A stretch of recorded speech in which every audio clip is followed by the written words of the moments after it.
नमस्कार, मैं Mohan Dubey. VSRS news में आप सभी का स्वागत है।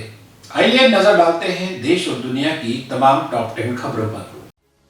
पूर्वी दिल्ली से भाजपा सांसद और पूर्व क्रिकेटर गौतम गंभीर को जान से मारने की धमकी दी गई है। रिपोर्ट के मुताबिक जांच में खुलासा हुआ है कि गंभीर को यह धमकी भरा ईमेल पाकिस्तान से भेजा गया था। ये मेल जिस सिस्टम से भेजा गया उसका IP एड्रेस पाकिस्तान में मिला है। गंभीर को ये ईमेल मंगलवार रात करीब 9 बजे मिला। इसमें उनके परिवार वालों को भी जान से मारने की बात कही गई है। इसके साथ ही बुधवार शाम को भी उन्हें मेल के जरिए जान से मारने की धमकी दी गई। मेल में लिखा है, कल तुम्हें मारना चाहते थे, बच गए, कश्मीर से दूर रहो।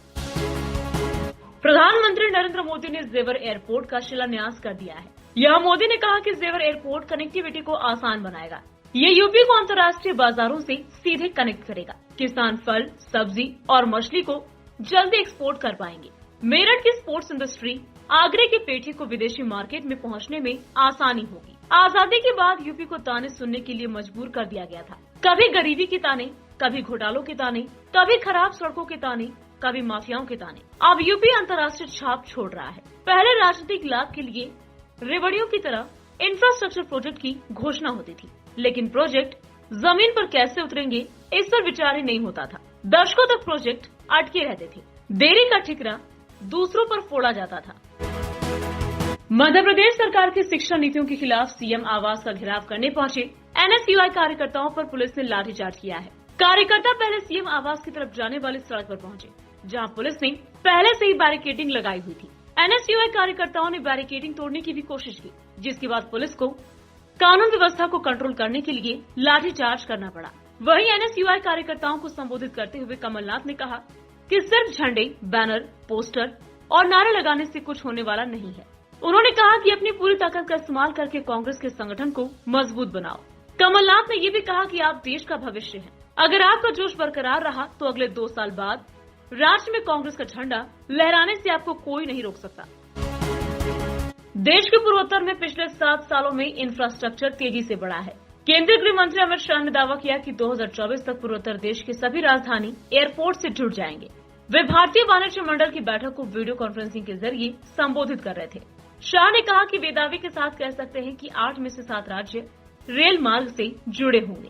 कई राष्ट्रीय राजमार्ग बनाने का भी काम किया गया है।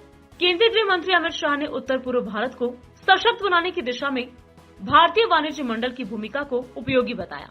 अमित शाह ने कहा कि 1925 से लेकर भारत को गति देने में ICC संस्था ने एक महत्वपूर्ण भूमिका निभाई है। आज इस संस्था के साथ बातचीत करने का मौका मिला। नौसेना के 4th स्कॉर्पियन क्लास की सबमरीन वेला को कमीशन कर दिया गया है। INS वेला के शामिल होने से नौसेना की ताकत में इजाफा होगा। इस मौके पर नौसेना अध्यक्ष एडमिरल करमबीर सिंह ने कहा कि ये 4थी सबमरीन है। कोविड की वजह से कुछ परेशानी हुई थी, लेकिन हमारी टीम ने बहुत मेहनत की। नौसेना प्रमुख एडमिरल करमबीर सिंह ने कहा, INS वेला में पनडुब्बी संचालन की पूरे स्पेक्ट्रम को शुरू करने की क्षमता है। आज की गतिशील और जटिल सुरक्षा स्थिति को देखते हुए इसकी क्षमता और मारक क्षमता भारत के समुद्री हितों की रक्षा के लिए नौसेना की क्षमता को बढ़ाने में महत्वपूर्ण भूमिका निभाएगी। मुंबई के पूर्व कमिश्नर परमवीर सिंह 231 दिन के बाद आज मुंबई की कांदिवली क्राइम ब्रांच पहुंचे। जानकारी के मुताबिक भगोड़ा साबित होने के बाद उनकी मुश्किलें काफी बढ़ गई थी। उनकी इमारत पर नोटिस भी लगाई गई थी, जिसे लेकर अब परमवीर सिंह कांदिवली क्राइम ब्रांच में पहुंचे हैं।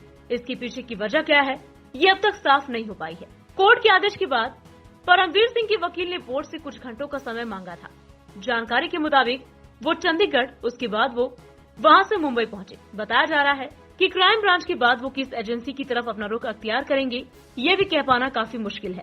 इससे पहले लंबे अरसे बाद अब अपनी चुप्पी तोड़ते हुए कहा था कि वो चंडीगढ़ में है। उन्होंने साथ ही कहा कि वो जल्द ही मुंबई में उनके खिलाफ मामलों की जांच में शामिल होंगे। राष्ट्रपति रामनाथ कोविंद 2 दिन के दौरे पर कानपुर में हैं, लेकिन इसी बीच उनकी सुरक्षा को लेकर बड़ी चूक सामने आई है।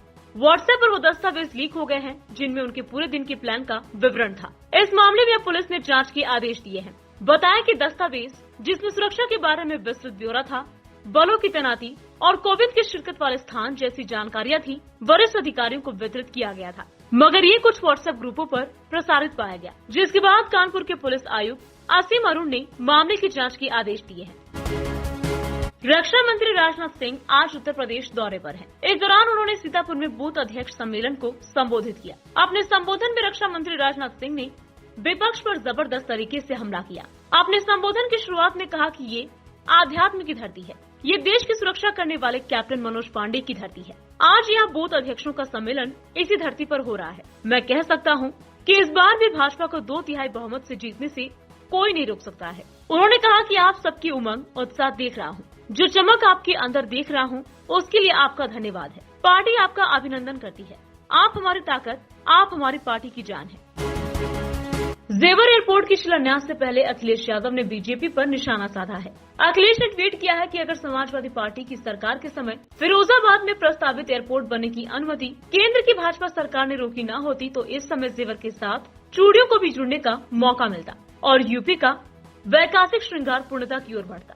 सपा ही देगी यूपी के विकास को नई उड़ान। बता दें कि जेवर नोएडा इंटरनेशनल एयरपोर्ट को मुख्यमंत्री योगी आदित्यनाथ का ड्रीम प्रोजेक्ट कहा जाता है। इसे लेकर इलाके के लोगों को भी काफी उम्मीदें हैं। आज इसका शिलान्यास होने के बाद उम्मीद है कि नवंबर 2024 तक इस एयरपोर्ट से उड़ान शुरू हो जाएगी। अब वो दिन दूर नहीं जब विदेश जाने के लिए दिल्ली एनसीआर के लोगों के पास सिर्फ इंदिरा गांधी इंटरनेशनल एयरपोर्ट इकलौता विकल्प नहीं होगा। माना जा रहा है कि 2024 में जेवर एयरपोर्ट ऑपरेशनल हो जाएगा। प्रधानमंत्री नरेंद्र मोदी गौतम बुद्ध नगर के जेवर में नोएडा अंतर्राष्ट्रीय एयरपोर्ट का आधारशिला रखेंगे।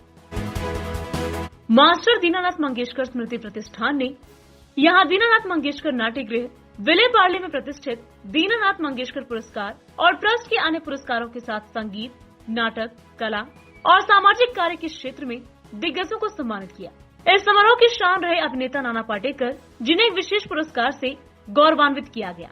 इस वर्ष संगीत और कला के लिए मास्टर दीनानाथ मंगेशकर पुरस्कार, जीवन गौरव पुरस्कार संगीतकार प्यारेलाल शर्मा, लक्ष्मीकांत प्यारेलाल को भारतीय संगीत और सिने उद्योग के लिए उनकी समर्पित सेवा के लिए प्रदान किया गया, जबकि अनुभवी गीतकार उषा मंगेशकर को उनके योगदान के लिए दीनानाथ पुरस्कार से सम्मानित किया गया।